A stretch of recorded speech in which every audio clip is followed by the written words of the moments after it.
isa siyang reborn survivor ng apocalypse, na may kapangyarihang mag-utos ng solar flames at talunin ang mga halimaw sa isang suntok. Sa 364 na araw, ang mundo ay babagsak sa kaguluhan.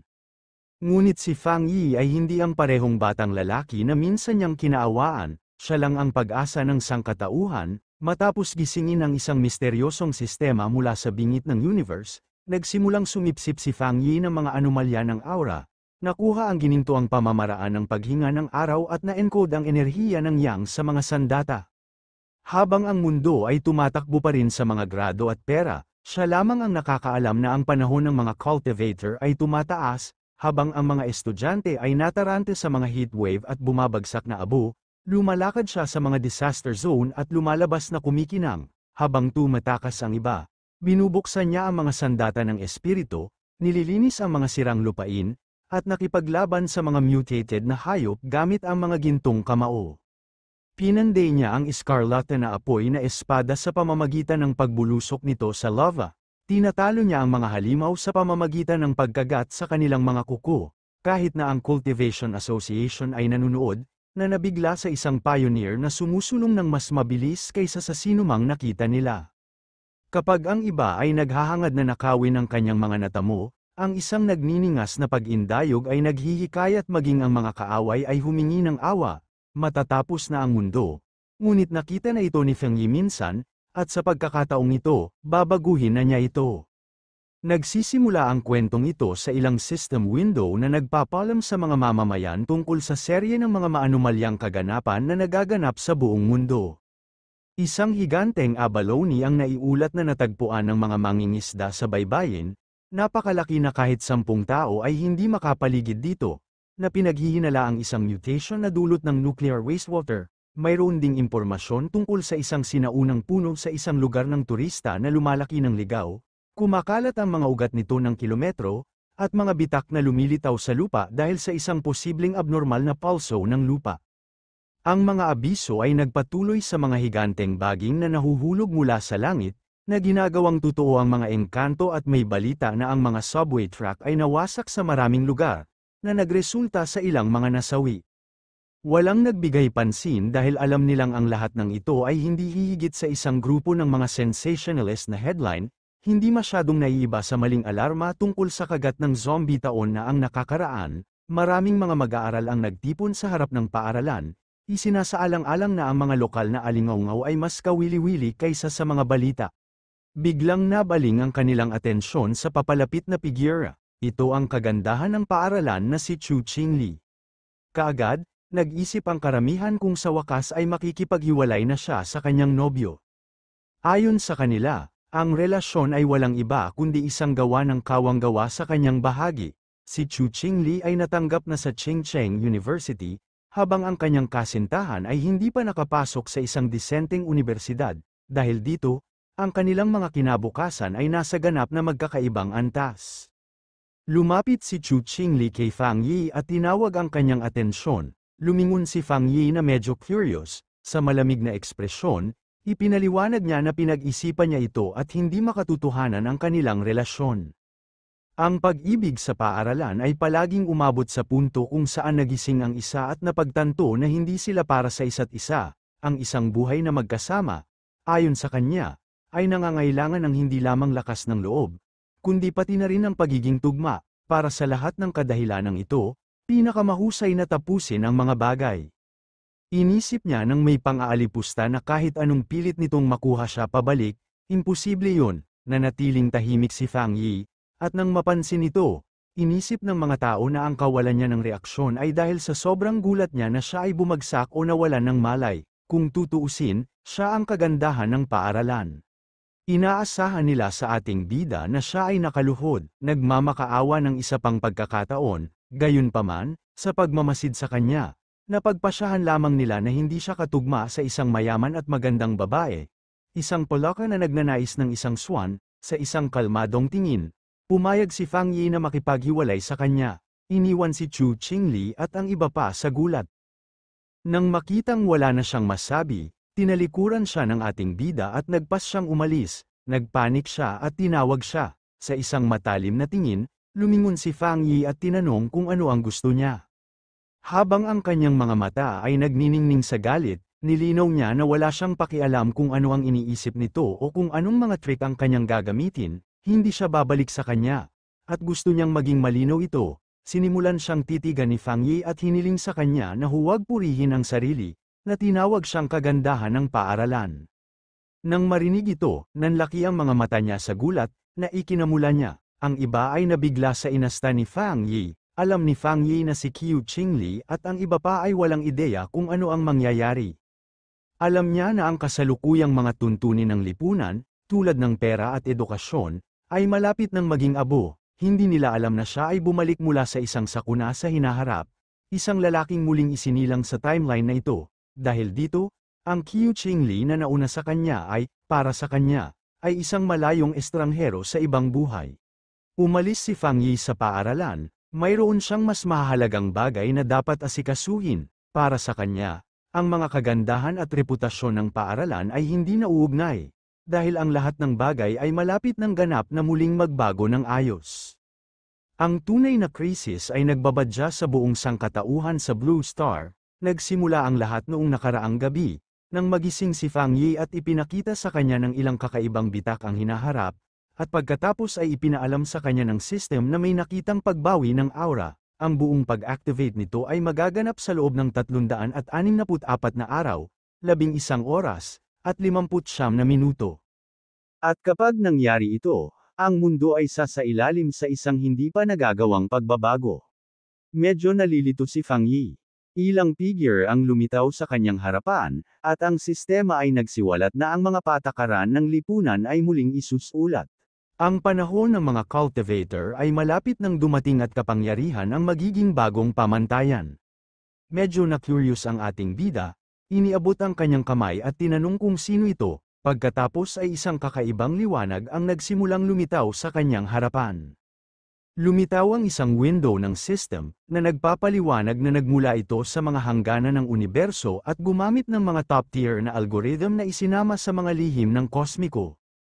Ang tungkulin nito ay automatikong makabuo ng mga diskarte sa paglilinang batay sa mga espiritual na materyales na hinawakan ng host, na nagpapakita na ang mga kasalukuyang pamamaraan ay zero. Nagsimulang iabot ni Fang Yi ang kanyang kamay, at nanlaki ang kanyang mga mata sa gulat nang dumaan ang kanyang kamay sa bintana ng system. Pagkatapos ay lumitaw ang isang malakas na halimaw at nagsimulang umungol. Si Fang Yi ay paralisado, at ang kanyang mga mata ay puno ng takot. Sa loob ng bibig ng halimaw ay isang bangkay, at ang sistema ay nagsiwalat na ito ang kanyang katapusan bilang isang ordinaryong tao, pati na rin ang kapalaran ng bilyon-bilyon sa Blue Star. Napalunok ng laway si Fang Yi at hindi naiwasang makaramdam ng takot. Inilagay niya ang kanyang kamay sa kanyang dibdib, at puno ng pag-aalala ang kanyang mga mata. Nagsimulang magmuni-muni si Fang Yi at inalala ang kanyang nakaraang buhay. Isa lamang siyang karaniwang tao, na dala sa agos ng mga pangyayari, nagpupumilit lamang upang mabuhay ng may pag-asang malampasan ang sakuna. Gayunpaman, nasaksihan niya ang pagbagsak ng kanyang bansa at ang pagdurusa ng mga tao, at sa huli, hindi siya nakatakas mula sa mga mutated na hayop. Naalala niya ang pagkamatay sa kawalan ng pag-asa, puno ng galit, at may matinding pagnanais na maghiganti. Nagsimulang lumiwanag ang kanyang mga mata sa determinasyon, habang iniisip niya na marahil ito ang dahilan kung bakit siya napili ng sistema at ibinalik 1 taon bago ang pagbawi ng aura. Sinimulan niyang iabot ang kanyang kamay, alam na sa sandaling ito, karamihan sa mga tao ay walang ideya tungkol sa pagbabagong darating. Hinawakan ni Fang Yi ang mga fragment ng system at nagpasya na gagamitin niya ang bawat anomalya na dulot ng aura sa kanyang kalamangan. Ang sistema ay nagsimulang magsimula ng isang bagong pagsusuri. Nagsimulang lumiwanag ang mga mata ng ating bida, nang ipaalam sa kanya ng system na matagumpay itong nalink, ang isang bagong landas ay na-unlock, at ngayon ang lahat ng umiiral ay maaaring magamit bilang materyal. Ang kanyang misyon ay upang mangolekta ng makapangyarihang mga pamamaraan at kakayahan upang maging isang malakas na cultivator at iligtas ang mundo. Sa lungsod, ipinaalam sa mga tao na ang sangkatauhan ay nahaharap ngayon sa isang hindi pa nagagawang krisis. Ang mga sagot ay hindi mahanap sa nakaraan. Ang tanging pagpipilian ay upang umangkop sa kanilang sariling lakas. Nagulat ang lahat, maliban kay Fang Yi. Nang buksan niya ang kanyang telepono, nakita niya ang ilang mga notification. Naunawaan niya na hindi kinumpirma o itinanggi ng gobyerno ang kakaibang phenomena, na nililimitahan ang sarili sa pagsasabi sa mga tao na maghanda. Nang dahil dito, alam niya na ang banayad na paraan ng Gia Nation sa pagbibigay ng babala, dahil ang mga ulat na minsang itinuturing na gawa-gawang kalokohan ay hindi kailanman magiging viral sa ganitong paraan. Puno ng kalungkutan ang kanyang mga mata nang magsimulang maalala ang nakaraan. Alam niya na ang hindi direkta at tahimik na diskarte na ito ng Gia Nation ay nakatulong sa mga mamamayan na manatiling kalmado at magtiwala sa kanilang bansa. Ito ay isang mahirap at mabagal na pamamaraan, ngunit mas epektibo kaysa sa kaguluhan at putok ng mga kalapit na bansa. Pagkatapos ay naalala niya na sinabi sa kanya ng sistema na maaari niyang gamitin ang anumang bagay, na nangangahulugang dapat siyang pumunta saan man naganap ang mga anomalya. Natuon ang atensyon niya sa telepono. Ito ang numero 1 trending na balita. Ang UV index sa Chingcheng University ay umabot sa isang makasaysayang record ng siglo. Dahil dito, naglabas ng heat warning na humihimok sa mga bagong estudyante na magsagawa ng mga pag-iingat sa kaligtasan at gumamit ng sunscreen. Ang mga mag-aaral ay medyo nalilito, dahil iniisip nila na kahit na ang pinakamahusay na mga universidad ngayon ay gumagamit ng sensationalist na advertising, itinuring nila na ito ay hindi totoo. Tiyak na isang bayad na paksa upang maging trending, dahil ang init ng ganoong kalaki ay maaaring pumatay ng mga tao. Tumingala si Fang Yi sa langit at nakitang puno ito ng mga ulap, pagkatapos ay i-activate ang UV meter at nakitang ito ay nasa 0. Medyo nalilito siya, dahil hindi niya maintindihan kung paano mag-iba ang panahon, dahil 15 minuto lang ang layo ng Chingcheng University sa pamamagitan ng kotse. Na-publish ang mga larawan ng nagniningas na araw sa itaas ng universidad, at sinabihan ang mga estudyante na magpapatuloy ang pagpaparehistro ng bagong estudyante, ngunit dapat nilang iwasan ang North Gate dahil sa mataas na UV index at ang lahat ng iba pang pasukan ay bukas, dahil nanatiling bukas ang lahat ng iba pang pasukan. Hindi mapigilan ni Fang Yi ang mapangiti, alam niyang noong unang pagkakataon ay nagkaroon ng mga anomalya, iniisip lang ng karamihan na isa itong publicity stunt, at siya lang ang nakakaalam ng katotohanan. Nagsimulang magningning sa tuwa ang kanyang mga mata, dahil dumating na ang kanyang unang pagkakataon. Nagpalit ng damit si Fang Yi at pumunta sa Chingcheng University, lahat ay may dalang payong, sa sobrang init ay nalaglag na ang mga dahon ng mga puno. Nagpunta ang ating bida sa North Gate ng Chingcheng University, ang hindi gaanong masikip sa lahat, alam niyang tiyak na may mali sa lugar na ito, nagsimulang bumaba ang makintab na abo mula sa langit. Habang ang mga estudyante ay tumatakas upang maiwasang mapaso hanggang mamatay, ang atensyon ni Fang Yi ay nakatuon dito. Umupo siya at nagpas siyang hawakan ito. Sa sandaling nakipag-ugnayan ang kanyang daliri, nagsimulang lumabas ang matinding kumikinang mula rito, at iniulat ng system na nakadetect ito ng matinding pagbabago-bago sa attribute na yang, na na-unlock ang template ng data nito. Nagsimulang pumasok ang enerhiya sa katawan ni Fang Yi, na nagdulot sa kanya ng matinding sakit.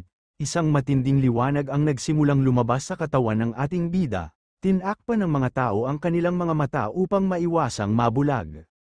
Hindi nila alam kung ano ang nangyayari at naisip nila na naghahalusinate sila. Nagsimulang sunugin ng enerhiya ang mga damit ni Fang Yi, dahilan para itinikom niya ang kanyang mga ngipin ng mahigpit, ipinatong niya ang kanyang mga kamay sa ibabaw ng kanyang ulo at nagsimulang mabaliw, hindi alam kung tapos na ang sistema sa pag-compile. Pakiramdam niya ay malapit na siyang mamatay, na kumpleto ang compilation, at nakuha ni Fang Yi ang isang yang attribute technique, ang Golden Sun Breathing Technique. Mamaya, ito ang araw para sa mga bagong mag-aaral na magparehistro sa Chingcheng University. Dumating sa registration area ang ex-girlfriend ng pangunahing karakter natin, nag-aalok ang isang lalaki na dalhin ang kanyang milita para sa kanya. Di nagtagal, mas maraming lalaki ang lumapit upang subukang kunin ang kanyang atensyon, ngunit tinanggihan niya silang lahat, na sinasabi sa kanila na hindi niya kailangan ang kanilang tulong. Nakatingin siya sa maswerteng magkasintahan sa malapit, naisip niya na siya ay walang pag-asa sa pag-ibig. Ngunit pagkatapos ay kumislap ang maliwanag na gintong liwanag, na ikinagulat niya at ng iba pang mga estudyante, isang boses sa loudspeaker ang nagsasabi sa lahat na lumayo sa North Gate. seryoso ang itsura ng dalaga at nagpas siyang puntahan kung ano ang nangyayari. Sa North Gate, isang malaking pagsabog ng ginintoang enerhiya ang nagliliwanag sa lugar. Lumilitaw ang isang madilim na figura mula sa usok, na nagbibigay ng isang malakas na pakiramdam. Huminga siya ng malalim, at ang kanyang mga mata ay kumikinang sa isang malakas na gintong liwanag. Ang isang screen ay lumitaw, na nagsasabi sa kanya na nakagawa siya ng isang bagong pamamaraan at nakakuha ng 50 puntos. Ang lalaki ay tumitingin sa screen at nagtataka kung para saan ang mga puntos, napagpasyahan niyang hindi ito mahalaga sa ngayon, ngunit malamang na magiging kapaki-pakinabang sa ibang pagkakataon. Lumipas ang oras, at gabi na ngayon, na may kakaibang buwan sa kalangitan, ang binata ay nagsimulang magsanay ng kanyang bagong pamamaraan sa paghinga. Kinabukasan, isang maliwanag na araw ang nasa kalangitan, at isang bagong enerhiya ang kumalat sa unibersidad. Napansin ng ilang estudyante na madilim at malamig ang langit sa isang segundo habang tumatakbo sila sa North Gate. Maraming tao ang nagkukumpulan doon upang tingnan kung ano ang nangyayari. Nagalit ang presidente ng unibersidad at nagtanong kung bakit walang nakinig sa babala na lumayo. Itinulak ng grupo ang karamihan, na tumabi para sa kanila habang papunta sila sa gitna ng lahat. Ang isang nakahod na tao na may seryosong hitsura ay nagsasabi sa presidente na ganap na harangan ang North Gate. Sa sandaling yun, sinabi ng isang sistema kay Fang Yi na nilinis niya ang isang maruming lugar. Nalaman niyang alam na ng gobyerno ang tungkol sa mga lugar na ito at iniisip niya kung may iba pang katulad niya. Nang marinig ng binata ang isang alerto tungkol sa mga taong hindi pinapayagan sa lugar, alam ng binata na naging seryoso ang mga bagay. Nakikita ng mga estudyante ang mga taong nakauniporme at nagtataka kung sila ay mula sa hukbo. Mula sa isang rooftop, nakita ni Fang Yi na nakakakuha ng maraming atensyon ang kaguluhan, sa kanyang pulang mata na kumikinang, nagpasya siyang oras na para umalis at tumalon sa gusali. Sa ibaba, ang misteryosong nakahod na tao ay naglalakad sa lupa, nabasag dahil sa enerhiya. Tinitingnang mabuti ng nakahod na figure ang eksena, ang taong ito ay lumuhad at humipo sa lupa upang madama ang anumang natitirang enerhiya. Pagkatapos, pinulot niya ang isang piraso ng lupa upang mas masusing tingnan kung ano ang nangyari. Pinag-aaralan nito ng nakahod na figura at napagtanto na ang isang tao ang sanhi ng enerhiya. Sa sandaling iyon, sinimulan ng mga opisyal ang pagpapalabas ng mga estudyante, habang ang taong nasa hood ay nanunood mula sa malayo. Sa dami ng tao, laking gulat ng ex-girlfriend ng ating bida nang mabalitaan na isang tao lang ang gumawa nito. Sa sandaling yun, nakakita siya ng isang figura na tumatalon at nagtataka kung ex niya yon. Ngunit mabilis niyang itinulak ang pag-iisip na yun. Sa kanyang mga grado, hindi na siya makapasok sa paaralang ito. Sa bahay ni Fang Yi, lumulubog ang araw at lumitaw ang gabi. Nakahiga sa kanyang kama, ang binata ay nagreklamo na ang kanyang katawan ay mainit pa rin, kahit na pagkatapos ng malamig na shower. Dahil sa init, natatakot siyang hindi siya makatulog. Nag-aalala rin siya na dahil sa nangyari ngayon ay baka may nakapansin sa kanya. Pagkatapos ay kinuha niya ang kanyang telepono at nakita ang isang sikat na balita tungkol sa isang kultibasyon na asosasyon. Naalala ng binata na akala ng lahat noon ay biro lang ito sa internet. Noon pa lang, naalala niya ang mga nakahod na tao sa unibersidad at iniisip niya na dapat sila ay mula sa asosasyon. Nagtataka, binuksan niya ang kwento ng balita upang basahin ang buong artikulo. Ipinapaliwanag nito ang iba't ibang antas ng paglilinang, mula sa mga Ghost Act hanggang sa kabuuang Transcendence. Sa mga komento, biro ang iniisip ng mga tao, ngunit iniisip niya kung totoo ang anunsyo. Iniisip ni Fang Yi kung paanong hindi niya alam ang alinman sa mga ito sa kanyang nakaraang buhay bilang isang normal na tao. Nakaupo sa kanyang kama, iniisip niya ang tungkol sa samahan ng paglilinang at nagpas siyang subukan muli ang kanyang pamamaraan. Ipinikit niya ang kanyang mga mata at tumutok upang simulan ang kanyang pagsasanay.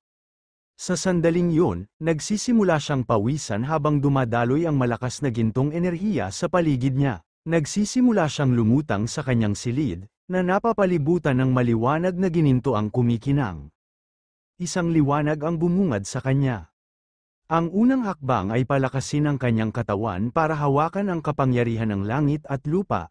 Matagumpay niyang nakontrol ang enerhiya at hinuhubog ito sa isang banal na palakol. Ang kanyang mga mata ay kumikinang ng maliwanag, at siya ay nakangiti, pakiramdam na puno ng kapangyarihan. Sinasabi sa kanya ng system na naabot na niya ang antas ng dusyoy at binibigyan siya ng 50 puntos, naaalala ng lalaki ang mga punto at binabasa ang screen, na nagsasabing bukas na ang isang bagong landas, ipinapaliwanag ng system na ang mga puntos ay maaaring gamitin upang ilagay ang pinagsama-samang data sa anumang bagay. Iniisip niya ang ideya ng paglalagay ng kapangyarihan sa isang bagay at tinitingnan ang kanyang mug sa mesa. Inilahad niya ang kanyang kamay patungo sa mug na may ginintoang kislap ng kapangyarihan. Nagtatanong ang system kung gusto niyang gumamit ng isang punto para ilagay ang attribute na yang sa mug. Napagtanto niya na ito ay tulad ng pagkabigla sa isang bagay upang bigyan ito ng isang espesyal na kapangyarihan. Iniisip ng binata na kung gagawin niya ito sa isang sandata, ito ay magiging kanyang sariling espesyal na bagay para sa pakikipaglaban. Siya ay nagpasya na ang pagkakaroon ng isang pinalakas na sandata ay magiging napakahalaga para sa kung ano ang darating. Nakahanap ang lalaki ng isang maliit na espada sa kanyang istante at nagpasyang subukan ang kapangyarihan dito. Iniisip niya na kung gagana ang pagsubok, bibili siya ng totoong sandata para maging handa sa mga halimaw. Biglang may kakaibang ingay mula sa labas ng gusali ang nakakuha ng atensyon niya sa kalagitnaan ng gabi. Sa labas, isang maitim na nilalang na may malalaking kuko ang nanunood sa apartment ni Feng Yi, sa kumikinang na pulang mata. Ang kakaibang nilalang ay nagpapakita ng matatalas na ngipin sa dilim, mukhang isang higanteng demonyong kuneho at naghahanda sa pag-atake sa gusali. Ngunit sa loob ng apartment, walang ideya ang lalaki na may darating na panganib. Nakahiga sa kama, hindi komportable ang lalaki mula sa kanyang bagong cultivation technique. Sa kanyang mapupulang mga mata, iniisip niya kung saan nanggaling ang tunog na parang daga. Sa palagay niya ay hindi mula sa loob o mula sa mga tubo ang tunog, at maaaring ito ay alagang hayop ng kapitbahay. Sa paglalakad sa sala, naisip niya na sa kanyang mas mahusay na pandinig, normal na marinig ang mga kapitbahay. Pagkatapos ay itinuon ng lalaki ang kanyang pandinig upang makinig ng mas mabuti sa kakaibang tunog. Ngunit sa lalong madaling panahon ay napagtanto niyang may mali at naging alerto. Pumunta si Fang Yi sa pintuan at humarap sa nakakatakot na nilalang doon mismo sa madilim na pasilyo. Sa pasilyo, lumilitaw ang kakaibang nilalang na may mapupulang mga mata at tinititigan siya. Na handang umatake, nagulat siya at nakilala ang mutated beast. Isang alaala mula sa kanyang nakaraang buhay ang nakakatakot sa kanya. Kasabay nito, isang drone ang lumilipad sa lungsod sa gabi, na nagpapakita na alam ng iba ang tungkol sa panganib. Sa tuktok ng isang gusali, isang batang babae ang nagreklamo na hindi pa rin nila nahuhuli ang kuneho na kumakain ng isang pambihirang prutas. May lollipop sa kanyang bibig, ang dalaga ay tila napakakalma at may kumpiyansa sa misyon. Pagkatapos ay inutusan niya ang kanyang koponan na patuloy na magpadala ng kanyang mga update tungkol sa target na kanyang hinahanap. Pagkatapos nito, ang misteryosong batang babae ay tumalon mula sa tuktok ng gusali upang simulan ang paghabol. Nahuhulog ng napakabilis, madali siyang gumagalaw sa pagitan ng malalaking gusali ng lungsod. Biglang naramdaman ng dalaga ang kapangyarihan ng mutated beast at napagtanto niyang papalapit na siya rito. Sa kanyang mga mata na kumikinang, sa wakas ay natagpuan niya ang nilalang at naghanda para sa isang labanan. Ang mahiwagang mga ngaso ay damapo ng husto sa isang rooftop, gumagalaw ng may kamanghamanghang kasanayan, tumatakbo pababa sa gilid ng isang gusali, nakuha niya ang utos na habulin ang target kahit na ano. Sa perpektong landing, ang dalaga ay patuloy sa kanyang paghabol ng walang tigil. Tumalon mula sa gusali patungo sa gusali, nagbabala siya na ang nilalang ay kumain ng isang espesyal na prutas at maaaring mag-evolve. Sa sandaling yon, nakita ng isang lalaking nagtatrabaho ng late ang isang bagay na mabilis na dumaan sa kanyang bintana at labis na nalilito. Iniisip niya kung may nakikita ba siya. Ngunit sinisigawan siya ng kanyang amo na nakatayo lang sa paligid. Samantala, ang mga ngaso ay nakatayong parang anino sa harap ng buwan sa ika-65 palapag. Bumalik sa apartment, hinarap ni Fang Yi ang kakaibang nilalang, na sumisigaw sa kanya. Sa kanyang mga ginintoang mata, alam niyang nagbago na ang kanyang katawan, at ngayon ay kayanan niya itong labanan ng patas. Ang nilalang pagkatapos ay umaatake gamit ang kanyang mga kuko, ngunit ang binata ay umiwas ng may kamanghamanghang bilis.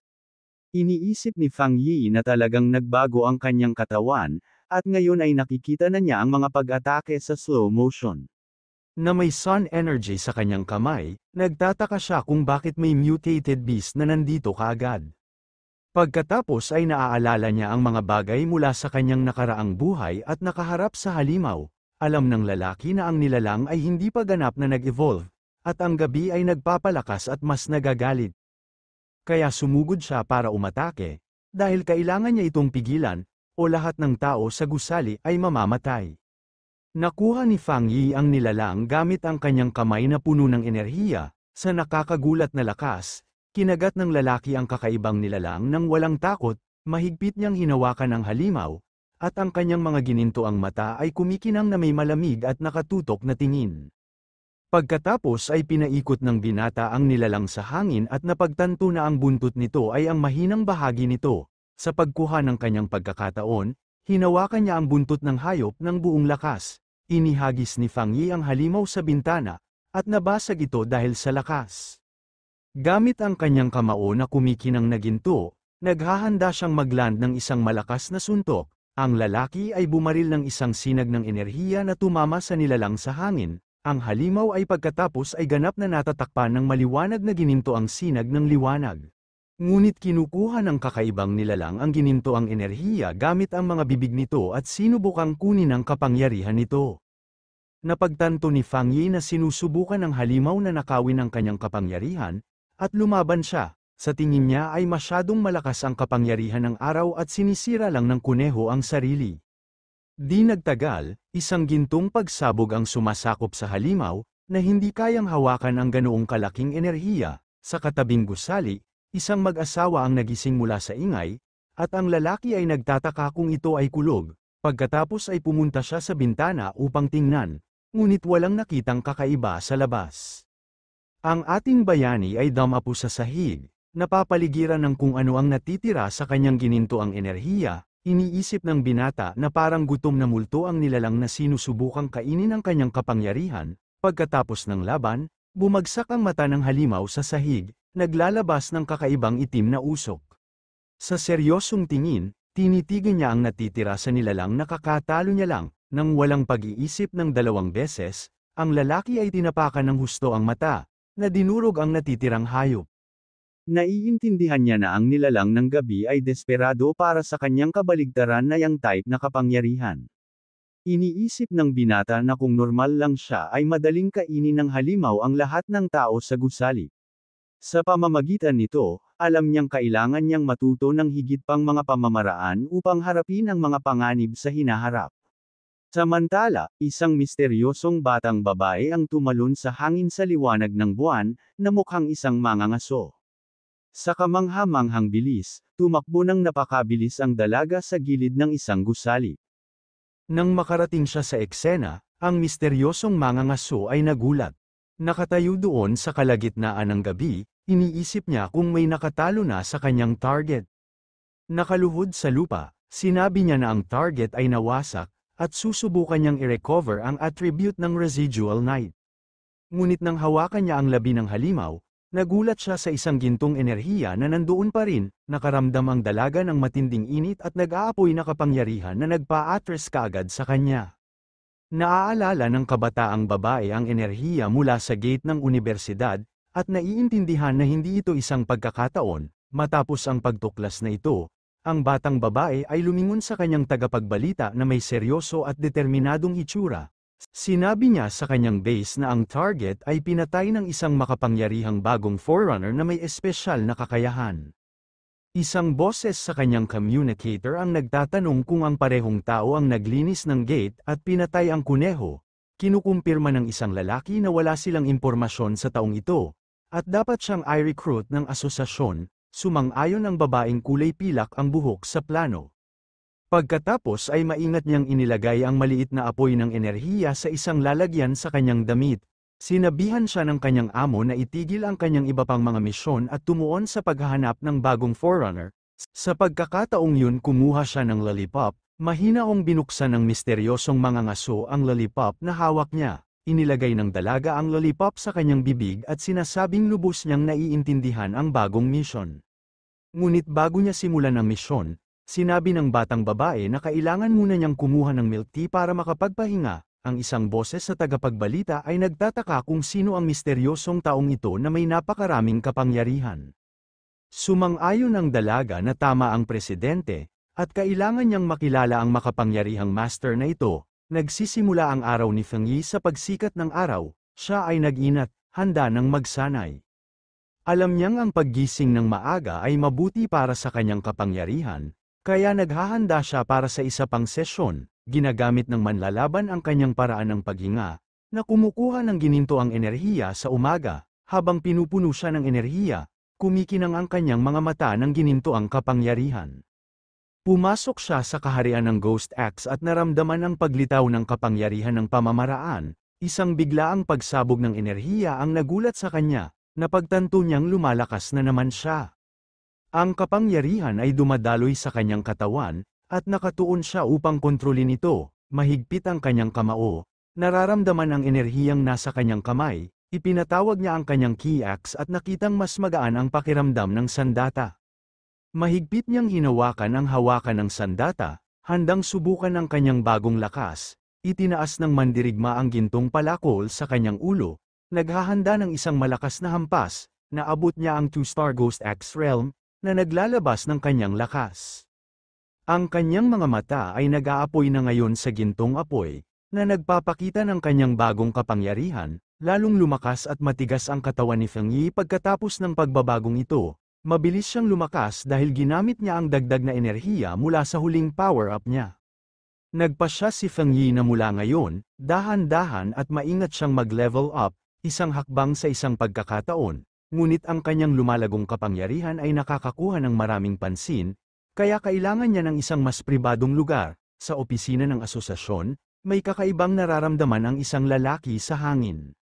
Nakikita niya ang pagbabago ng enerhiya ng araw at iniisip kung ito na ba ang bagong lalaki.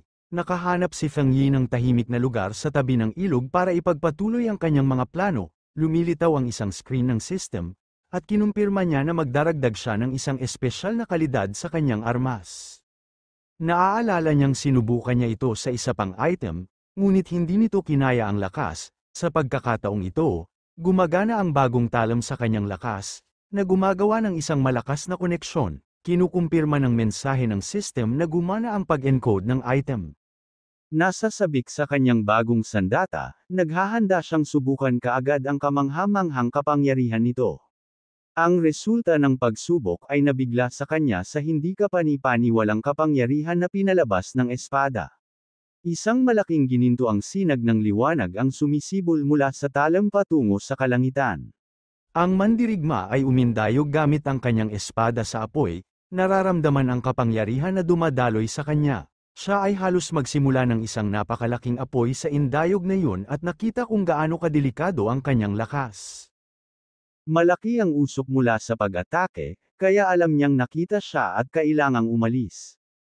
Isang batang babae ang tumatakbo ng mabilis patungo sa usok na iniwan ng ating bida. Nagrereklamo siya na may ginawa lang siya na saglit at na-miss ang lahat.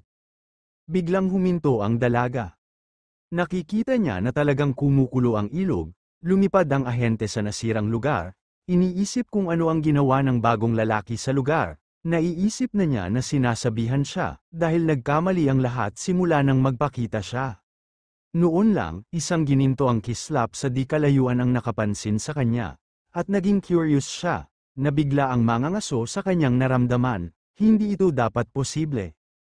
Ang kanyang antas ng kapangyarihan ay tumalon mula sa isang bituin hanggang sa 2 bituin, at gumawa pa siya ng isang sandata ng espiritu. Ang asosasyon ay mayroon lamang 2 sa mga armas na iyon, at ang paraan upang gawin ang mga ito ay hindi lubos na kilala. Naghihinala ang dalaga, nagtataka kung paano niya nakuha ang ganitong uri ng kapangyarihan ng mag-isa.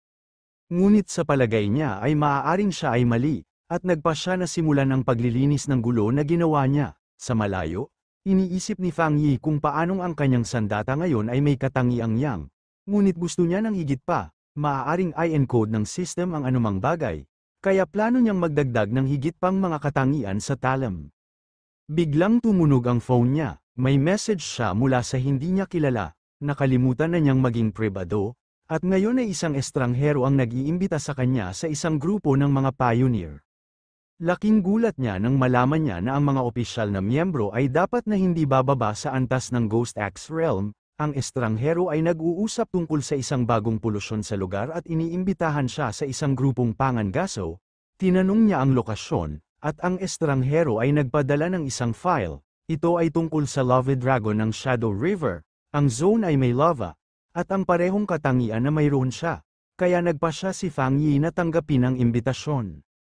Malayo sa distrito ng Binmo, isang grupo ang naghihintay sa pagdating ng matandang kaibigan ni Lee. Sabi ng isang miyembro, napakaganda ng mapa ng babae, madali siyang nakarating doon. Ang blonde na babae ay nagpapasalamat sa lahat ng dumating, at sinabi sa kanila na kailangan nilang magtulungan.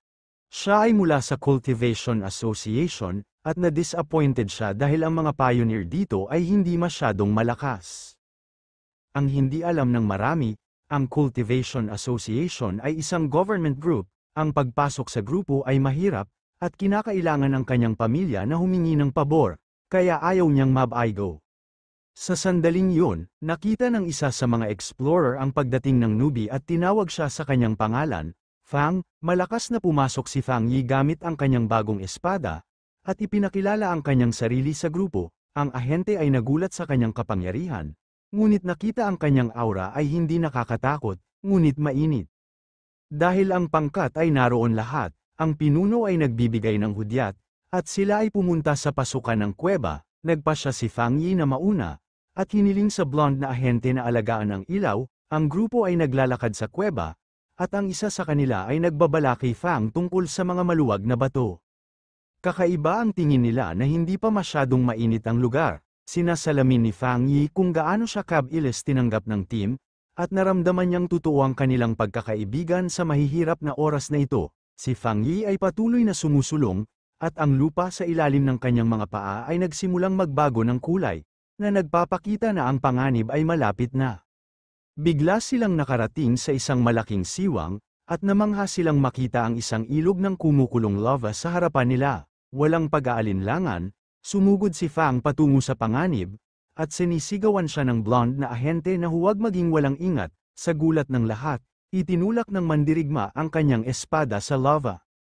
Ang mga explorer ay nataranta at sumisigaw para humingi ng tulong. Isang maapoy na pagsabog ang nagpabalik sa koponan, at nakita ng system ni Fang Yi ang isang pandaigdigang problema at sinimulang suriin ang impormasyon. Habang itinutusok niya ang kanyang espada sa lava, sinuri ng sistema ni Fang Yi ang anomalya, na nagpapakita ng isang bagong kapangyarihan, ang Inner Flame, na may napakataas na panloob na temperatura at mga katangian ng pagkawasak, at ang Scarlet Flame na pamamaraan ng espada, na nagpakawala ng kapangyarihan nito nang mabunat ang talim, na pinahiran ito ng apoy at kidlat. Napagpasyahan, hinawakan ni Fang Yi ang kanyang espada, ang kanyang mga mata at ang talim ay kumikinang sa maapoy na kapangyarihan, isang perpektong pamamaraan para sa kanyang Tang Sword. Sa ibaba, ang iba pang mga explorer, na napaatras ng isang naunang pagsabog, ay nakamasid sa pagkamangha, habang si Fang Yi ay nakatayong hindi nasaktan sa isang puyo ng apoy, na napagtatanto na ang kanyang sandata ay sumisipsip ng lakas ng lava. Pagkatapos ay ginamit ni Fang Yi ang kanyang mga script point upang permanenteng i-embed ang katangian ng Scarlet Flame sa kanyang espada, na ngayon ay nasusunog sa enerhiya. Nang hamupa ang apoy, napagpasyahan ng kanyang mga kasamahan sa koponan na siya ay dumanas ng isang maliit na aksidente sa paglilinang at nakabawi. Ang grupo ay masaya, napansin ang espiritual na enerhiya ng kuweba ay nagpapatatag. Ang isa sa kanila ay nagdiwang na masipsip ito ng maayos, habang ang isa naman, sa bingit ng pagsisimula ng kanyang landas sa paglilinang, ay tuwang-tuwang sumigaw sa pangalan ni Xiaoya. Hinikayat sila ng blonde na ahente, si Xiaoya, na magsanay habang patuloy siyang nanunood, at pinasalamatan siya ng team sa pagkakataon. Naputol ang kapayapaan nang mapansin ni Xiaoya ang mga taong papalapit sa pasukan, na nagbabala na may ibang mga pioneer na darating. Pumasok ang tatlong matipunong lalaki, pinangungunahan ng isa na may takip sa mata at kumikinang na pulang mata na mayabang na nagpahayag na ang lupaing mayaman sa yaman ay kanila na. Nag-alala si Xiaoya, na kilalang lahat ng tatlong bagong dating ay nasa 1-star Ghost X Realm, isang antas na hindi kayang haminin ng kanyang team. Sa kabila ng panganib, Sinubukan ni Xiaoya na mga tuwiran sa kanila. Magalang na sinabing nauna silang dumating at nag-alok pa na payagan silang sumali. Ang kanyang diplomasya ay sinalubong ng paghamak. Ang pinuno na may takip sa mata ay tinuya ang kanyang mababang antas at inutusan silang mawala o harapin ang mga kahihinatnan. Tumigas ang ekspresyon ni Xiaoya. Pinag-isipan niya ang malupit na katotohanan ng survival of the fittest sa bagong panahon na ito. Ngunit bilang miyembro ng asosasyon ng Xia Nation, nagpasya siyang hindi niya papayagan ang inhustisya na ito. Nang malapit ng lumaki ang paghaharap, humakbang si Fang Yi sa pagitan ni Xiaoya at ng pag-alit na pinuno. Habang nag-aapoy ang kanyang espada, malamig niyang tinanong ang malaking lalaki kung wala na ba siyang ibang gagawin kundi mangbuli sa isang dalaga. Naiwan ang pinunong may takip sa mata na nakatulala at walang imik, walang pag-aalinlangan. Nagpakawala si Fang Yi ng isang mapangwasak na indayog na lumikha ng isang maapoy na pagsabog, na nagpalipad sa tatlong agresor. Ang lakas ng pag-atake ay bumulaga sa sariling mga kasamahan ni Fang Yi mula sa kanilang pagmumuni-muni. Naalala niya ang mga trahedyang dulot ng mga sumunod sa prinsipyo ng survival of the fittest, na alam niyang napakalaking puwersa lamang ang makakaapekto sa mga taong yon. Upang ipahayag ang kanyang punto, hinugot ni Fang Yi ang kanyang talam sa lupa, pagkatapos ay itinutok ito sa harap ng karibal na pinuno. Napapaligiran ng napakalawak na gininto ang aura, malamig niyang inutusan silang tumakas.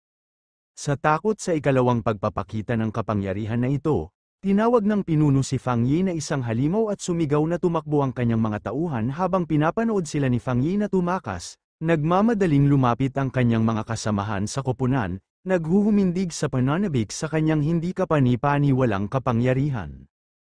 Ngumiti si Fang Yi, inalis ito at iminumungkahi na oras na para umalis.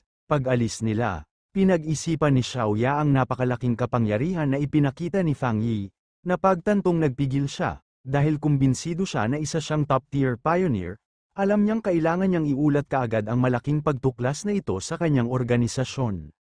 Lumipat ang eksena sa opisina ng Spiritual Energy Cultivation Association, kung saan ang isang babae sa telepono kasama si Xiaoya ay inulit sa pagkagulat na may lumitaw na isa pang high-attribute pioneer, lalong nataranta ang manggagawa sa opisina, na pagtantong sobra-sobra na ang sinabi niya. Lalo na't may nakatayong kahangahangang lalaki sa likuran niya. Awkwardly niyang ibinaba ang tawag pagkatapos kumpirmahin ang ulat. Masayang tinanong ng dalaga ang kanyang superior kung sila ay mapalad na magkaroon ng magkasunod na dalawang high-attribute pioneer, siya. Gayunpaman, malupit na itinuwid sa kanya na ang swerte ay walang kinalaman dito, na nagpapaliwanag na ang bawat individual na may mataas na katangian ay nakatakdang maging isang bagong sentro ng kapangyarihan, isang responsibilidad na labis na nagbigay diin sa kanya. Sa ilalim ng maaraw na kalangitan, bumalik si Fang Yi sa lungsod.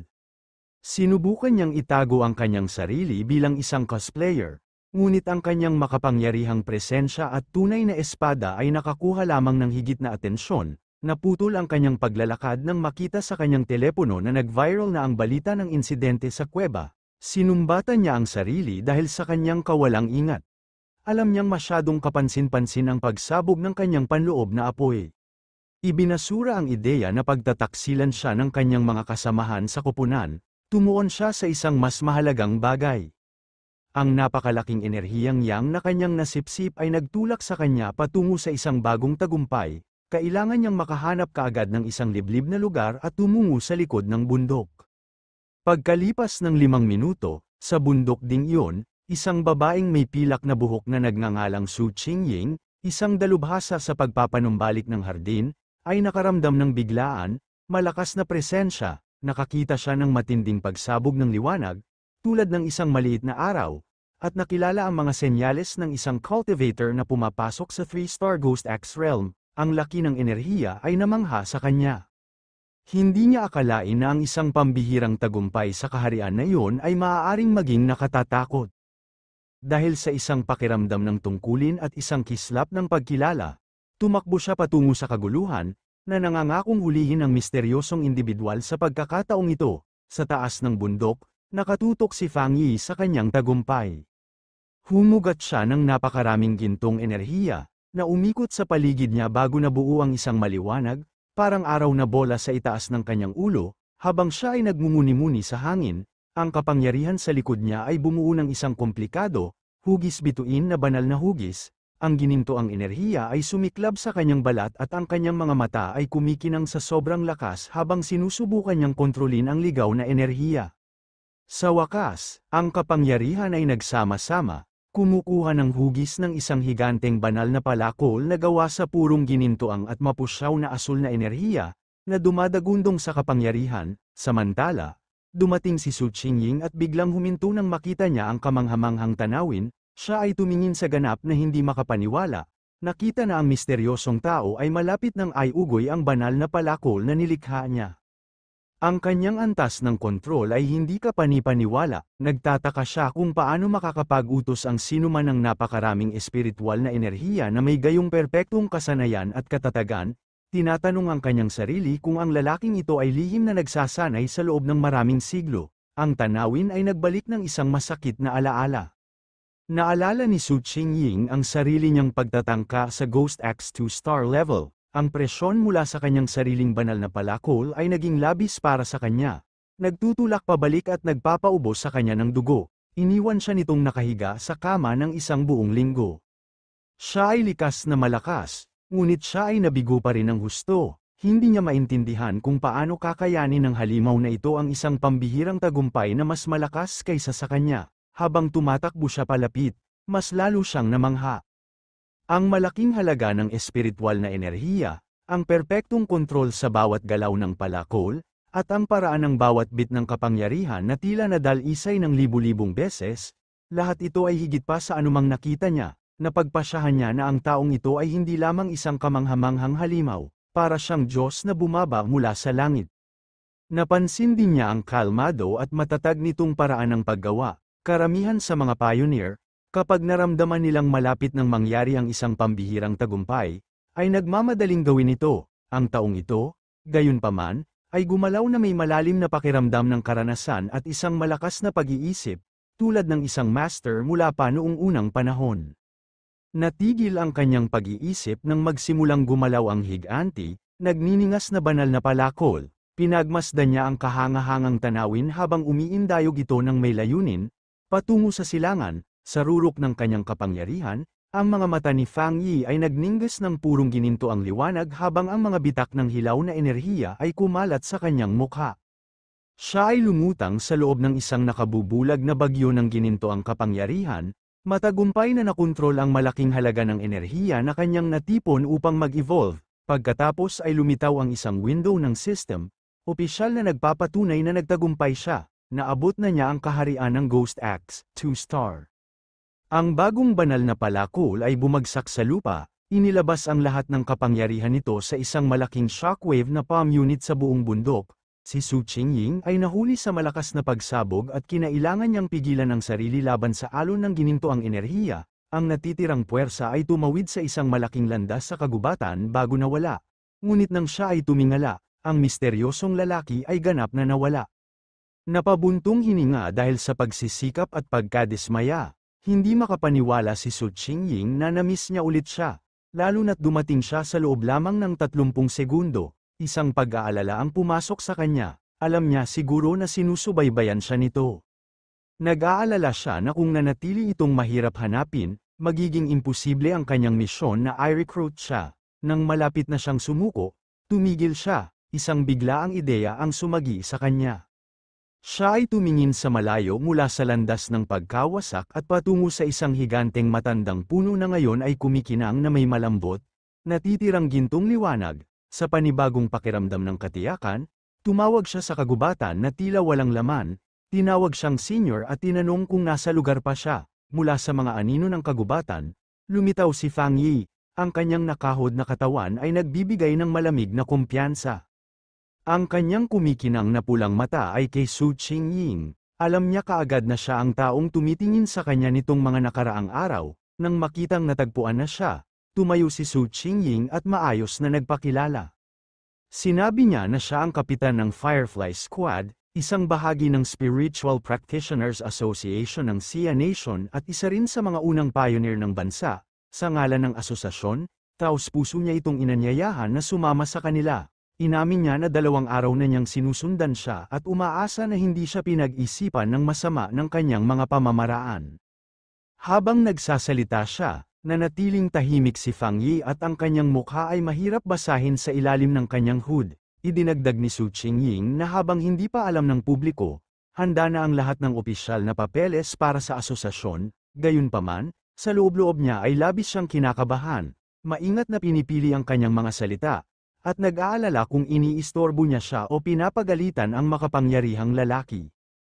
Alam niyang kailangan niyang maging mahinahon at magalang, ang kanyang maingat na binalak na pananalita ay naputol ng simpleng direktang tanong ni Fang Yi. Bakit ako sasali? Ang direktang tanong ay lubos na ikinagulat niya. Nauutal siya saglit, nagpapanik sa sasabihin, mabilis niyang nakita na ang walang laman.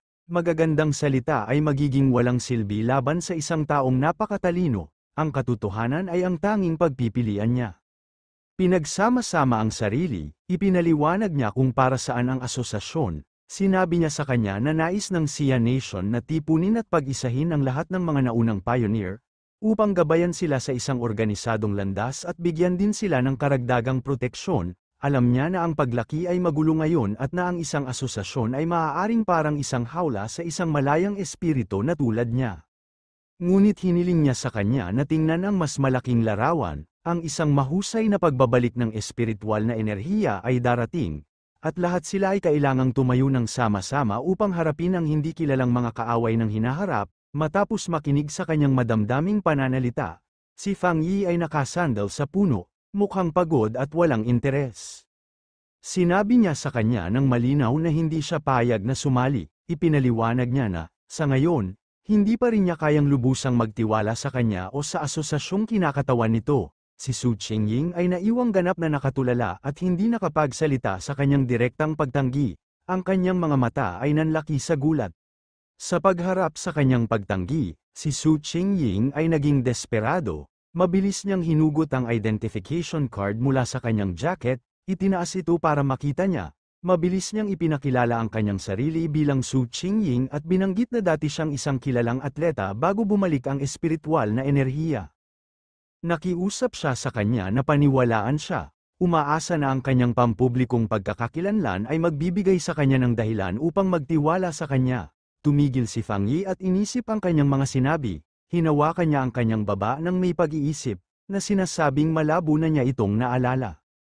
Naalala ng kanyang isip ang isang naka-frame na larawan ng kanyang nagdiriwang ng tagumpay bilang runner-up sa long-distance championship ng Xia Nation, napagtanto niya na ang likas na husay niya sa atleta ang dahilan kung bakit siya naging mabilis at mahusay na pioneer. Gayunpaman, naging matigas ang kanyang mukha.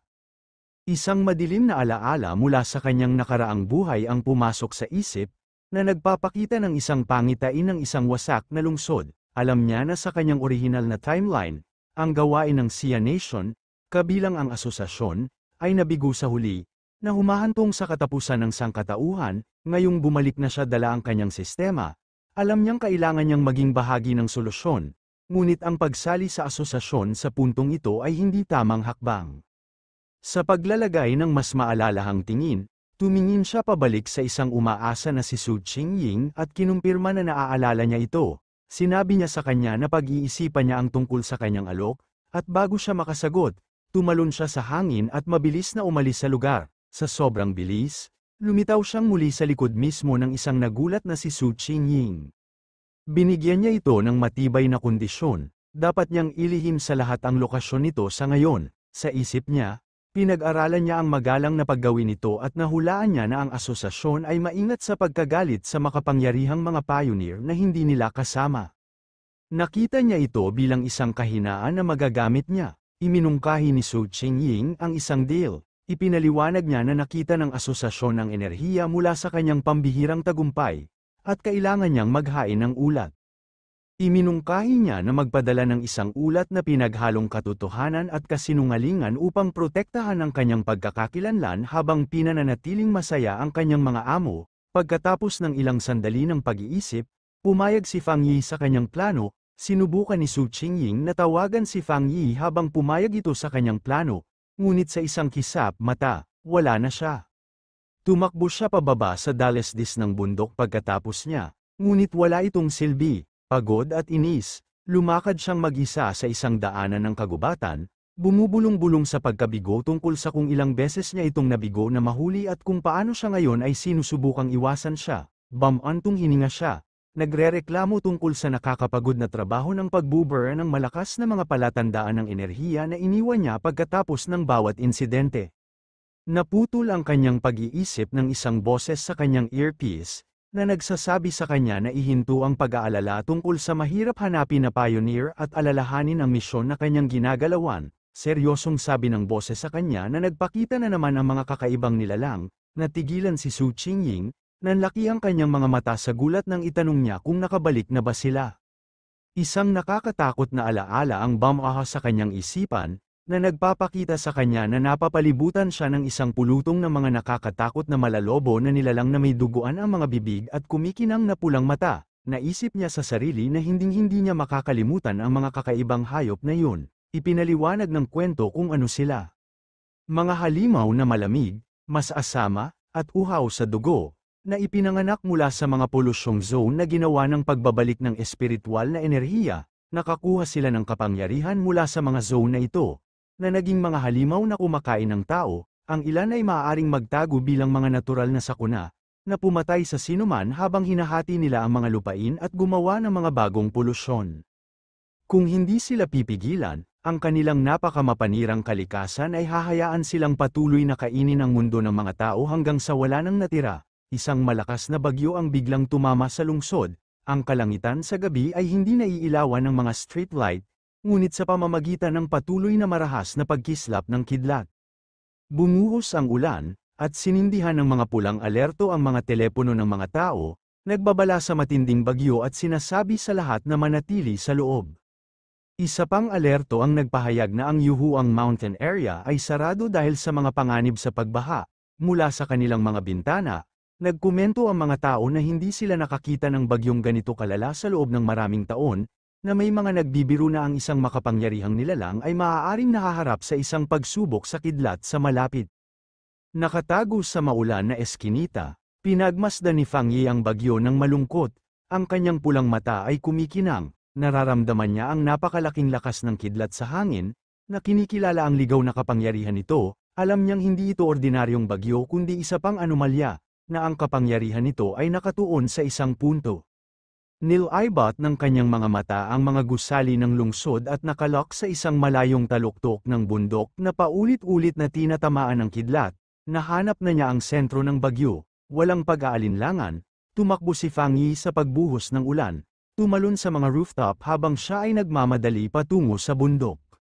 Nang marating ni Fang Yi ang base ng Yuhuang Mountain, agad na nakumpirma ng kanyang system na may nakitang polusyon, tumingala siya sa tuktok, ngunit sa halip na ang karaniwang kagandahan nito, nakita niya ang isang mabangis na tanawin na may mga labi ng kalansay na nakakalat sa mga baluktot na puno, isa pang paunawa ng system ang idinagdag sa panganib, na nagsasaad na hindi alam ang antas ng polusyon.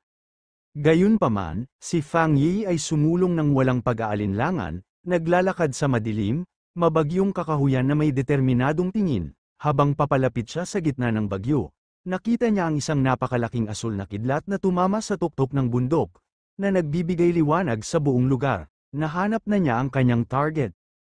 Sa loob ng command center ng Spiritual Practitioners Association, ang mga opisyal ay nagsagawa ng isang tensyonado na pagpupulong. Isang malaking screen ang nagpakita ng vortex ng asul na enerhiya sa ibabaw ng tuktok ng bundok.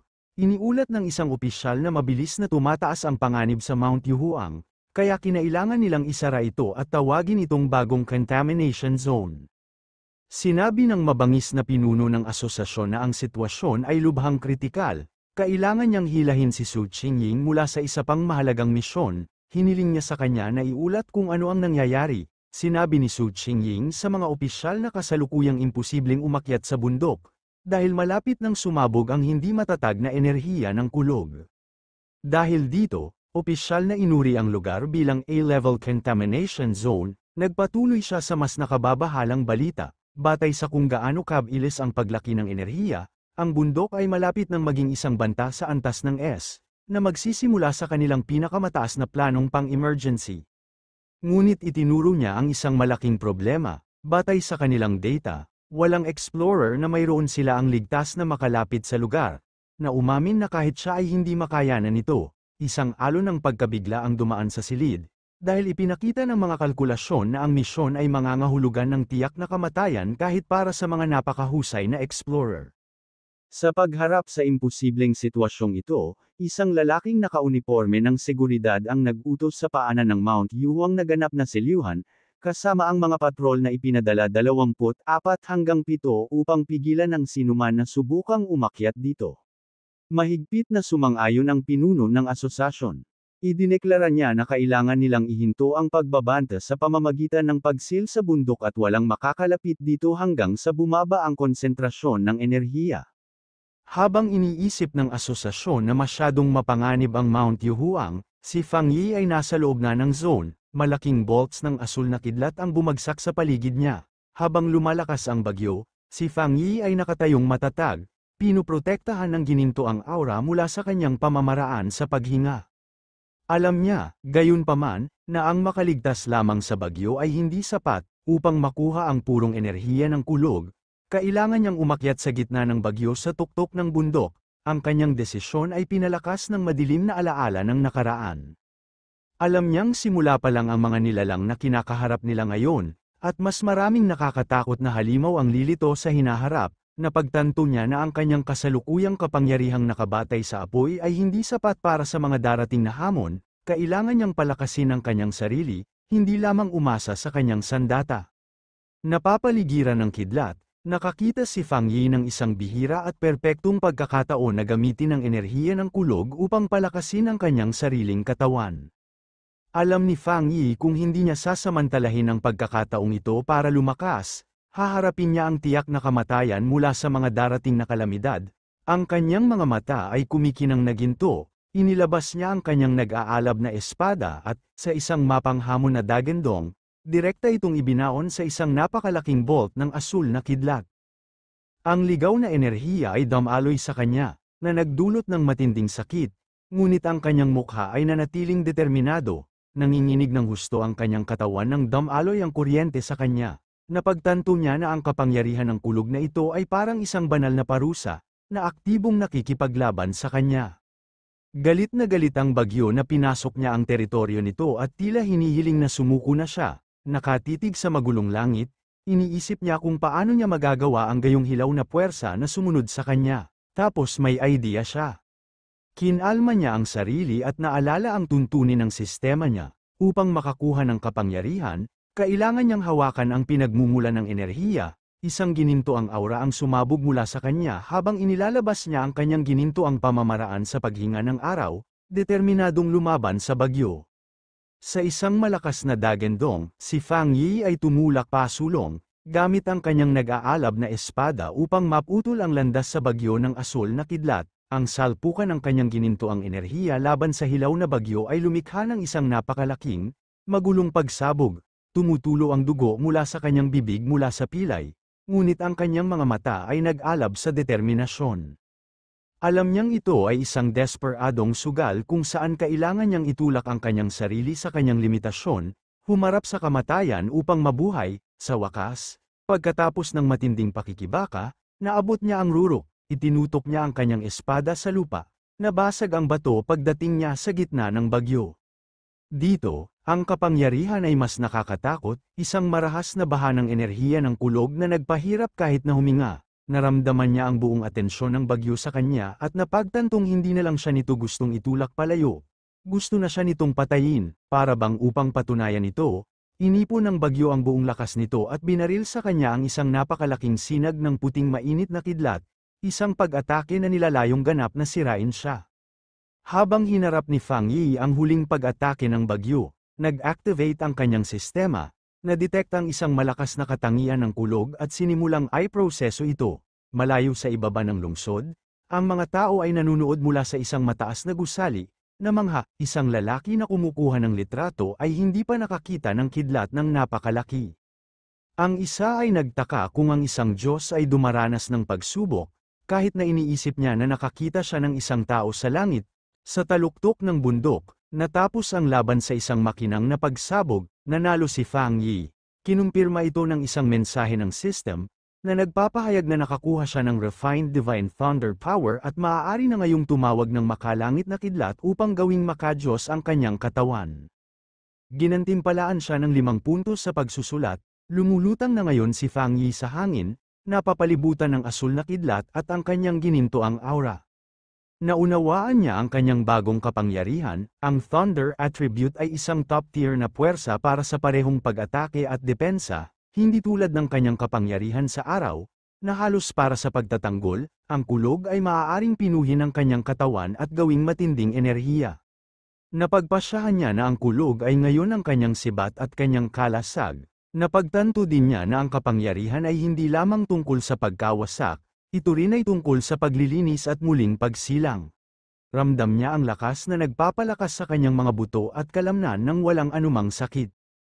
Pagkatapos ay inalok siya ng system ng isang upgrade upang parusahan ang kasamaan, na magbibigay sa kanya ng dobleng kritikal na pinsala, na nagtatanong kung gusto niyang gumamit ng mga punto ng pagsusulat upang makuha ito. Marahang lumapag, naisip ni Fang Yi ang susunod na gagawin. Ang una niyang naisip ay ilagay ang bagong lakas ng kulog sa kanyang Tang Sword.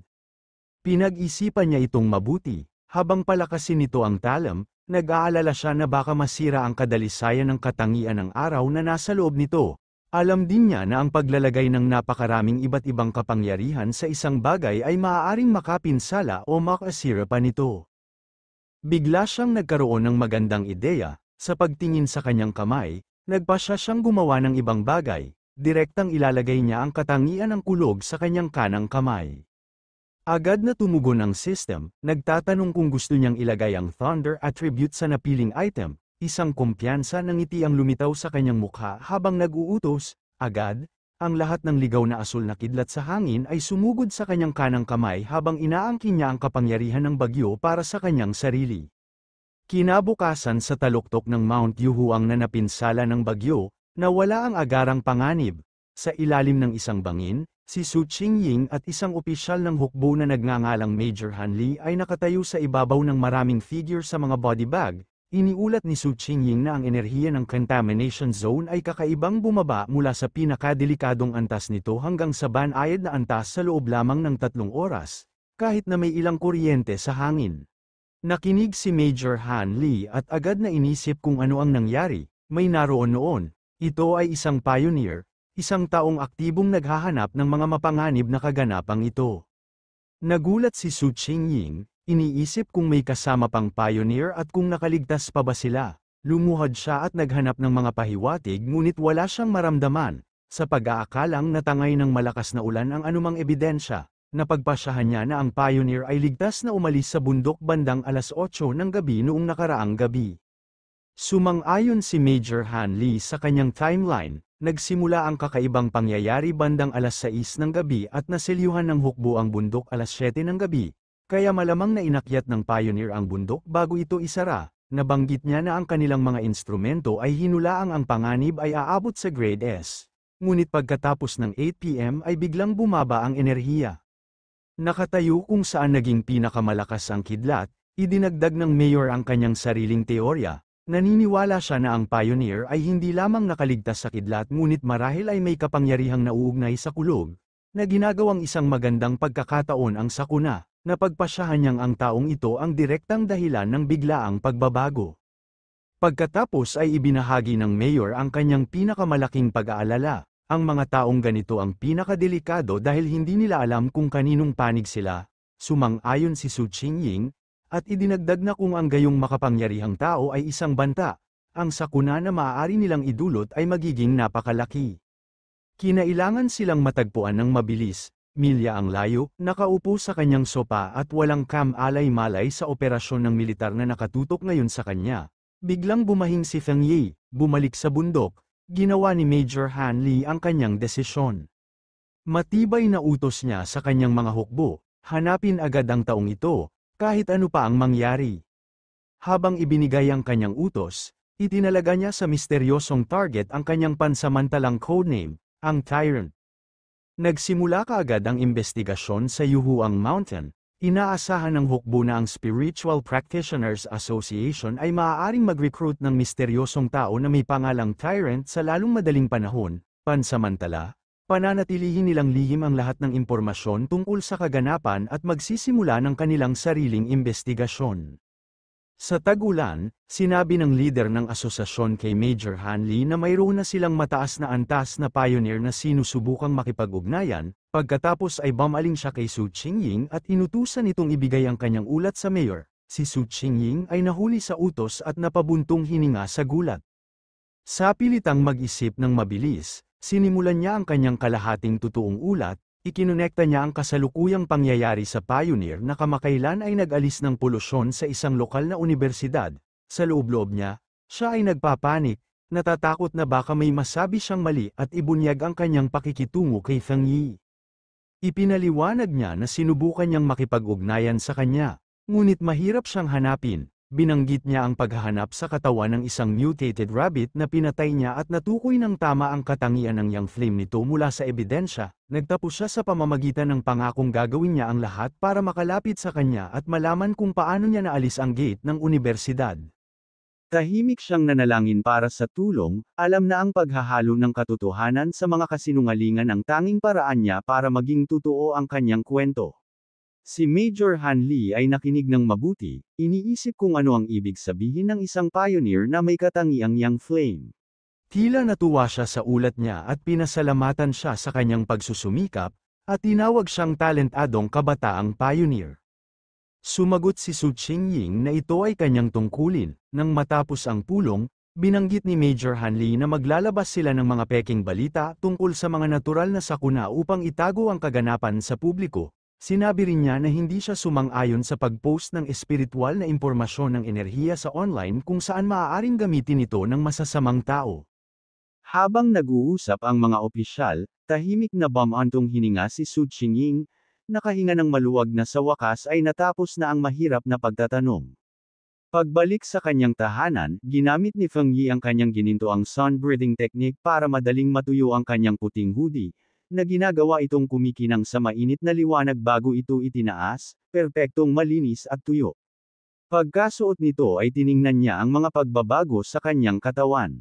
Kahit na pagkatapos idagdag ang malakas na katangian ng kulog, naramdaman pa rin niya ang isang malinaw na pagkakaiba. Bumaba ang tingin niya sa kanyang kanang kamay, na ngayon ay kumikinang sa asul na kidlat. Ito ay ganap na nagbago, naging pinakamalakas na bahagi ng kanyang katawan at nakakuha ng malaking tulong. Habang binaluktot niya ang kanyang mga daliri, lumilitaw ang maliliit na bola ng kidlat, naramdaman niyang malapit na siya sa isa pang upgrade. Ang higit na ikinagulat niya ay kung paano naging kalmado ang dating Wild Thunder attribute bilang isang kuting matapos idagdag sa kanyang katawan, na hinayaan siyang kontrolin ito ng malaya. Inihambing niya ito sa matinding sakit na naramdaman niya noong una niyang na-unlock ang attribute na yang at inisip kung hamina ang enerhiya sa proseso. Sa pag-alala na sinabi sa kanya ng system na ang bagong kapangyarihan na ito ay nagdulot ng dobleng pinsala sa kakaiba at masasamang nilalang, sabik siyang subukan ito. Naputol ang kanyang pag-iisip nang biglang may alerto mula sa kanyang telepono sa malapit na mesa. Pinulot niya ito, iniisip kung ano ang nangyayari ngayon. Nag-set up siya ng mga espesyal na alerto sa balita pagkatapos ng huling insidente. Alam niyang sa mga nakakabaliw na panahong ito, maglalabas ang gobyerno ng mga babala para protektahan ang mga tao. Gayunman, para sa isang pioneer na tulad niya, ang mga babalang ito ay higit pa sa mga paunawa ng panganib. Sa bawat krisis, may pagkakataon na lumakas, kahit na nanganganib ang kanyang buhay.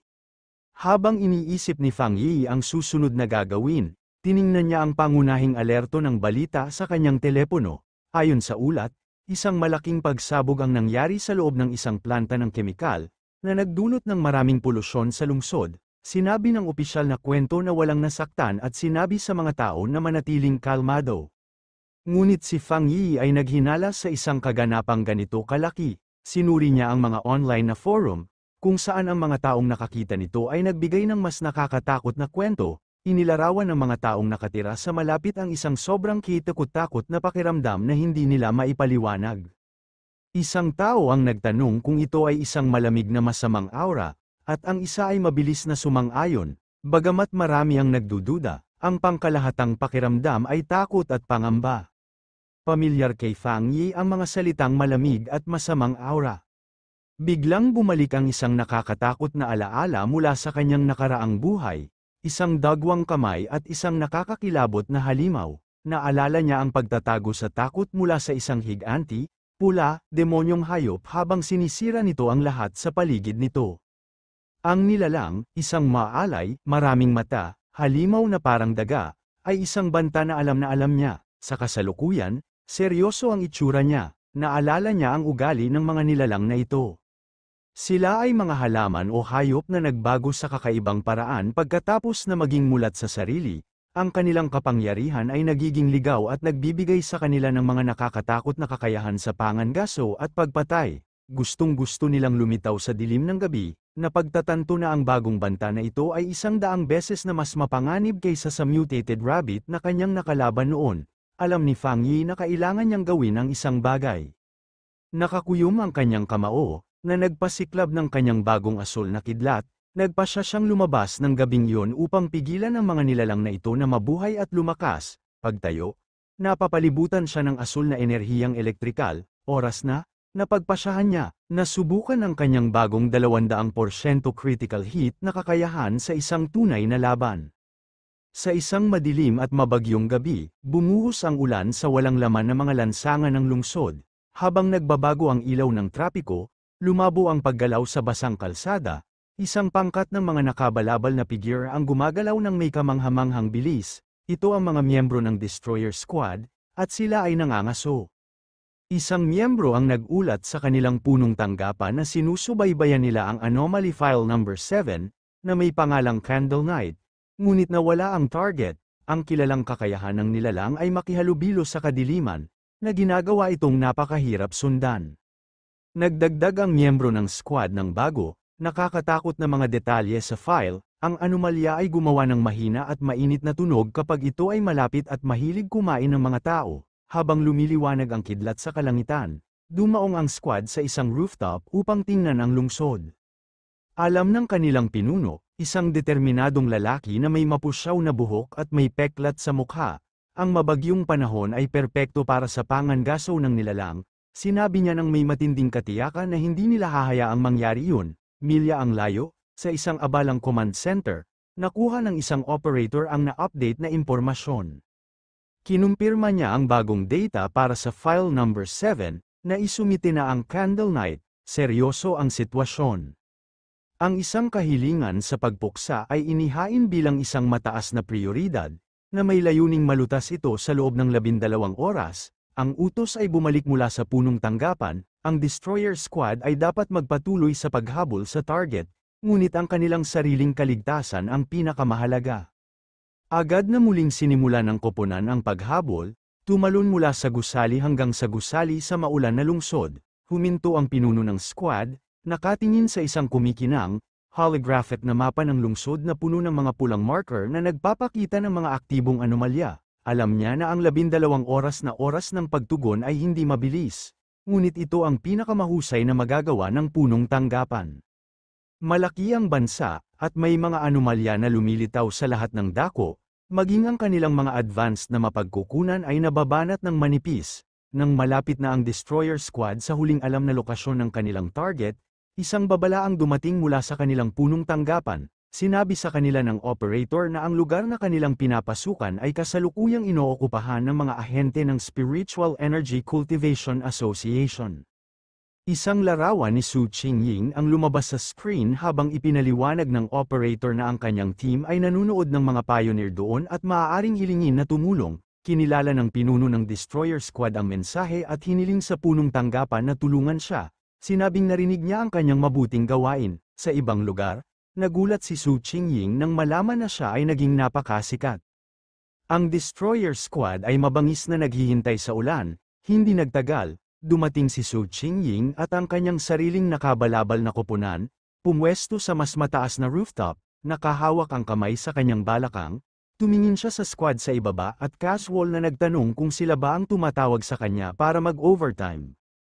Hindi natuwa ang pinuno ng Destroyer Squad sa kanyang casual na tono. Mahigpit niyang sinabi sa kanya na ang Candle Knight Anomaly ay kumakain ng mga tao at na ito ay mas seryoso kaysa sa isang simpleng kahilingan sa overtime.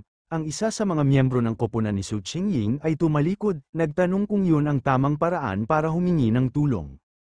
Pagkatapos ay tumalikod si Su Qingying para umalis, sinabing mukhang napakahusay ng Destroyer Squad, malamang na hindi na nila kailangan ng tulong. Inanunsyo niya na ang kanyang koponan, ang Ying Squad, ay aalis. Habang nagsimula silang umalis, ang mga miyembro ng kanyang koponan ay nagbubulungan sa kanilang mga sarili, ang isa ay nag-aalala tungkol sa mabagsik na ugali ng kanilang amo at ang isa ay nagtatanggol sa kanya, na nagsasabing ang kanilang sariling mga misyon ay kasing mapanganib. Agad na nataranta ang pinuno ng Destroyer Squad at tinawag siyang maghintay. Humingi siya ng tawad sa kanyang malupit na tono at humingi ng tulong sa kanya. Ipinaliwanag niya kung gaano kadelikado ang Candle Knight at na kung wala ang kanyang tanyag na mga kasanayan sa pagsubaybay, sila ay magiging isang malaking kawalan.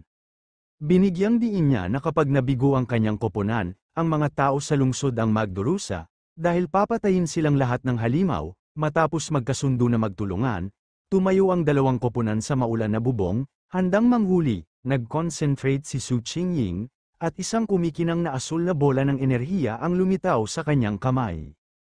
Inanunsyo niyang natagpuan na niya ang nilalang, lumawak ang enerhiya ng orb, na nagpapakita ng lokasyon ng halimaw, nakatago sa madilim at basang mga guho ng isang planta ng kemikal, kumakain ng kung ano ang napakapangit at maraming mata na nilalang na parang daga na tinatawag na Candle Knight. Nabanggit sa file nito na gusto nito ang dilim, kahalumigmigan, at pagkain ng mga tao. Sa nakitang target, si Su Qingying ang nagbigay ng utos para magsimula ang joint operation, matalas ang sentido ng nilalang, at agad itong tumingala, alam ang presensya nila.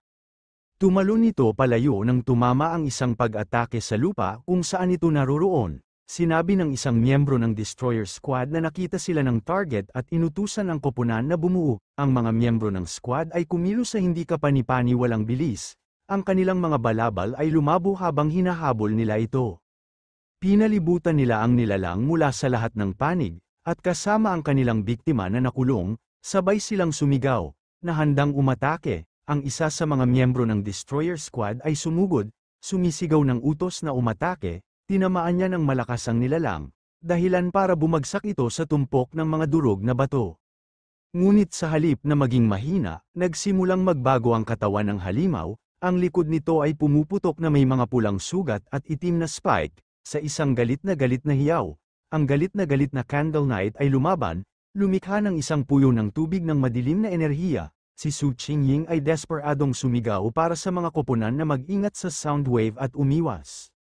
Ang kanyang babala ay isang sandali na huli na, isang malakas na sonic blast ang sumabog mula sa nilalang, na nagpapalipad pabalik sa mga miyembro ng squad. Ang pinuno ng Destroyer Squad ay itinapon mula sa rooftop, bumagsak sa kalye sa ibaba.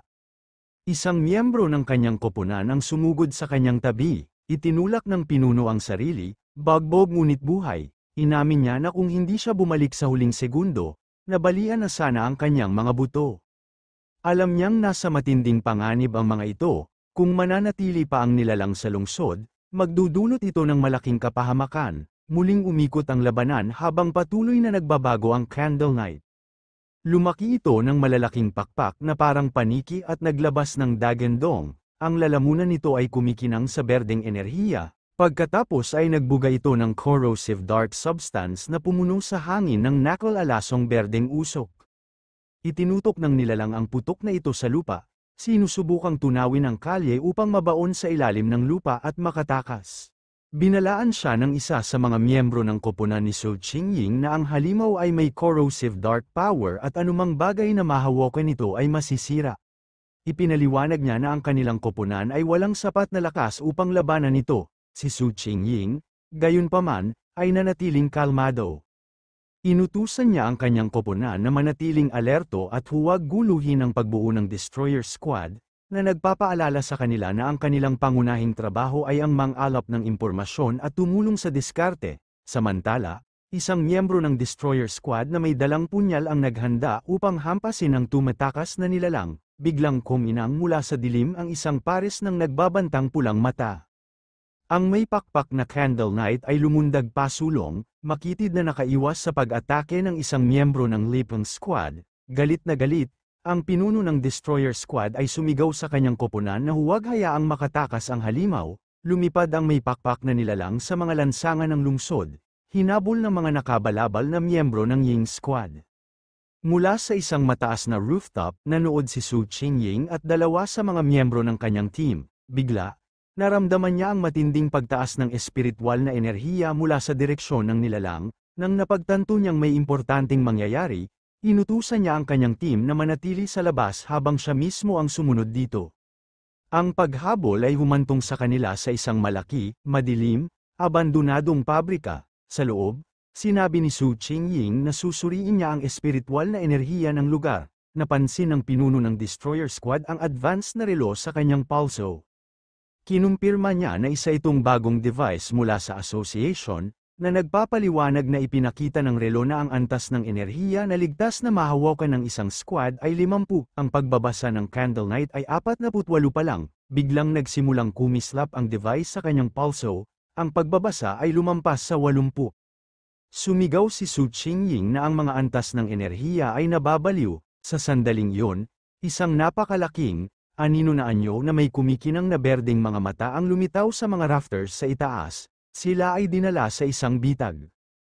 Natatakot si Su Qingying na may higit sa isang nilalang sa pabrika. Bumungad sa likuran nila ang makulimlim at napakapangit na mukha ng isang bagong nilalang. Nataranta ang pinuno ng Destroyer Squad, sumigaw na kailangan nilang umatras kaagad. Sa pamumuno, iminungkahi ni Su Qingying ang isang tactical na pag-atres patungo sa pangunahing pinto upang pilitin ang nakatagong kaaway na magpakita ng sarili. Nagpaputok siya ng sabog ng enerhiya para mag-clear ng landas, sumisigaw na sumunod ang kanyang koponan. Ngunit bago sila makatakas, sumigaw siya sa sakit at bumagsak, ang kanyang mga sentido ay napuno ng isang hindi nakikitang lasong gas.